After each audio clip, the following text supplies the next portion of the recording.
And in Revelation 8 and 9, we see God committing war on Babylon, both Eastern Rome and Western Rome. Both Eastern Rome and Western Rome. And also upon pagan Rome and papal Rome. Are you still together? Yes. This is Bible prophecy. Now, we studied all these things before, but as we look at these things now, it's able to give us understanding as we look at these more deep prophecies. In Revelation chapter 8, we're seeing in the first 4 trumpets, God committing war on Western Rome. And Western Rome was largely the Rome of the Caesars. But this Western Rome, or this pagan Rome, will be supplanted and put out of the way, and another Rome would rise up, which would be what kind of Rome? Papal Rome.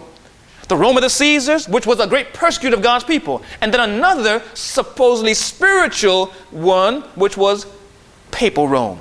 Both were spiritual Babylon. Amen? And God would commit war upon all of them.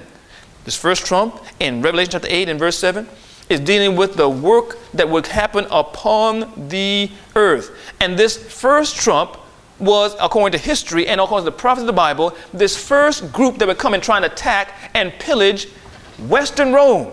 First king that did it was named Alaric. Ever heard of that? Yes. Alaric, and he was in the year 410 AD. Alaric was a Goth.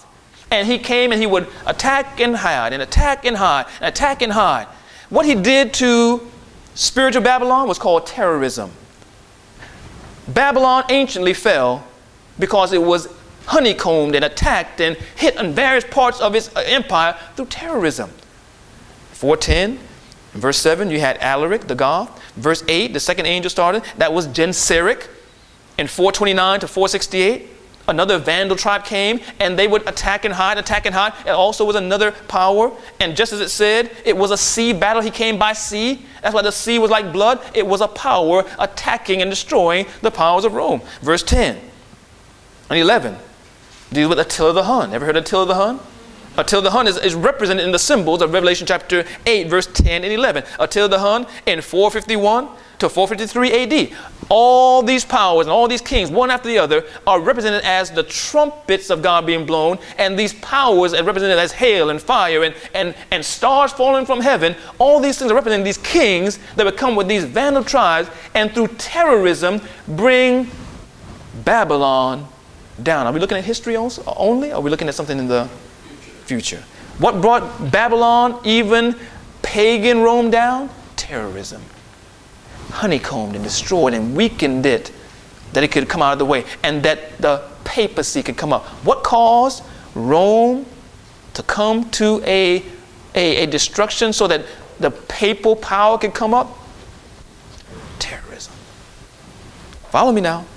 Verse 12. Odieser, the god. It goes all the way down, and when we look at this and understand this dealing with Babylon, spiritual Babylon, now we know that we're looking at this point by point by point by point, and we're coming all the way down to now we're at Odieser, when we know that we're coming down to around the time 538. What happened in 538, brothers and sisters? Justinian gave the Bishop of Rome the civil and religious authority of the city and state. Which means the papacy came up. Amen. The papacy came up in 538. So in other words, we know what we're looking at when we come to Revelation 9. We know what time frame we're looking at when we look at Revelation 9. We have more than just the sanctuary. We can see exactly what time frame, because these first 4 trumpets gives you a time frame gradually of where we go when we get to the 5th trumpet. Now, did you see that? Not only the sanctuary, if there's some description of the sanctuary, now we have these progressive history of these first 4 trumpets, and then when the 5th comes, we know what time we're looking at.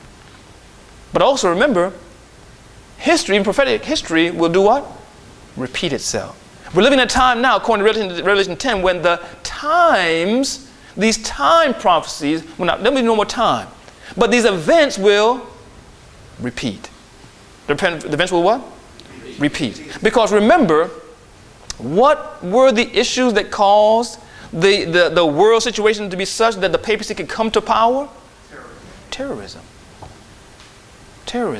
And we're living in a time according to Revelation 13, and we as Seventh-day Adventists have a message to give to the world about the resurgence of a beast power that had a wound by a sword and did live, but we don't understand what that wound was, and we don't understand what that sword was. We don't know how this power came to come down, and if we don't know how it came to come down, we look at the news and say, man, that terrorism is sure a bad thing. We better pass some laws. And the papacy says, yeah, go ahead and do that, Protestant. Exactly what I want you to do, because that's how I got in power the first time. Go ahead. The Pope will stand back and say, hey, I didn't do anything. The Protestants passed this Patriot Act. It doesn't have anything to do with me.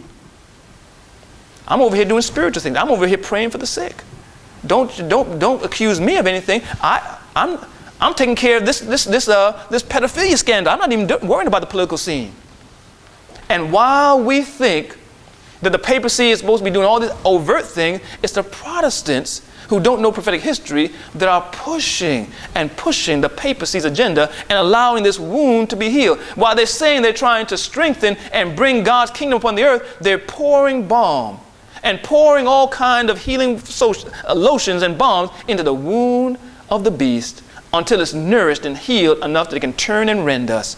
And Seventh-day Adventists are among the people helping and doing these things because they don't understand their own history.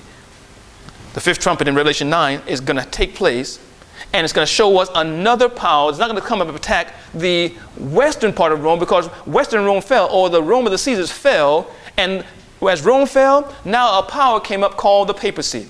And this fifth trumpet is not dealing with the power of Rome, it's dealing with the power of the papacy, and it's going to be a scourge on the papacy, just like the first four Vandal tribes were a scourge upon the Caesars. Are you with me? And this power is going to be a different power. It's going to be even a power akin to the papacy, because in these first powers were mainly pagan tribes. They were mainly tribes that were fighting and jostling against the power of Rome. But now, as the papacy is a so-called civil and religious power, this power is going to be a religious fighting instrument, like the papacy is a religious fighting instrument.